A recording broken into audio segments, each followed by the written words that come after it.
Greg, for now, though, we have a follow-up to a story that you saw first here last night in the News 8 update. An NFL football player and his wife trying to get to her dying mother's bedside, stopped by a Dallas police officer in a hospital parking lot.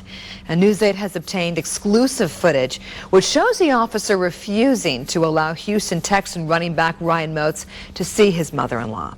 It sparked outrage across North Texas. News 8's Rebecca Lopez broke this story, and she joins us now live with an update. Rebecca? News 8 has received hundreds of emails and viewer comments on this story. The Dallas Police Department has placed the officer on restricted duty and says this kind of behavior is unacceptable. Something new, though, that we have learned since last night. Dallas police have confirmed that immediately after Officer Robert Powell got out of his squad car, he drew his weapon on Ryan and Tamisha Moats. This is video of a Dallas police officer pulling over a family trying to get to the bedside of a dying relative. As they pull into the Baylor Hospital parking lot in Plano, this is what happens. Get in there. Let me see your hands. Get in there. Put your hands on the car.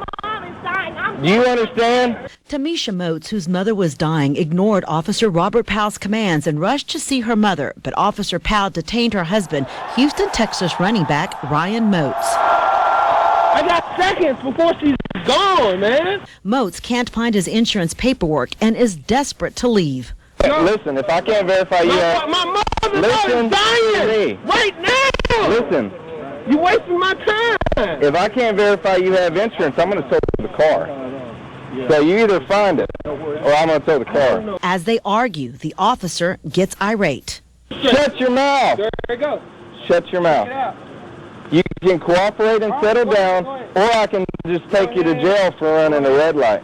We talked to the NFL running back by phone. He says he's never in his life been treated like this. For him not to be even sympathetic at all about, like, basically like weird dogs or something, you know, like we don't even matter. It basically shocks me. I can screw you over. Yes. I'd rather not do that. Your attitude will dictate everything that happens. Yes, and right now, your attitude sucks. Twice, the hospital sends nurses to try and get the officer to let Moats go. We're coding her for the third time. And even a Plano officer who stops to help makes a plea. Hey, that's the nurse. She said that the mom's dying right now, and she's going to know if they can get him up there for her. I'm almost done. After more than 20 minutes, the officer ticketed Moats for running a red light. And after all of that, I went up after she passed. I just held her hand, you know, but she was already gone. Dallas police have apologized, dropped the ticket, and launched an investigation. The officers do have discretion, and so, like I said, we expect them to use good judgment. And like I said, we feel like this officer could have used better judgment in this case.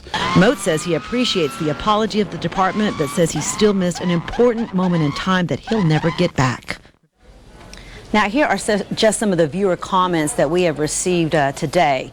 Here's one of them. It says, that is such abuse of power. That officer needs to be fired. I understand he had a job to do, but would it have been much for him to follow the gentleman into the emergency room and do his job while his family gets the opportunity to say goodbye to their loved one?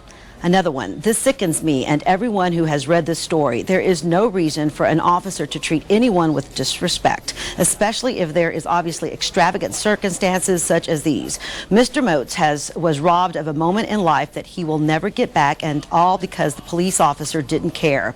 Here's another one. I couldn't believe this one when I saw the video. It is so disturbing to know that some of our cops are that inhumane. My thoughts and prayers are with Ryan, his wife, and their family.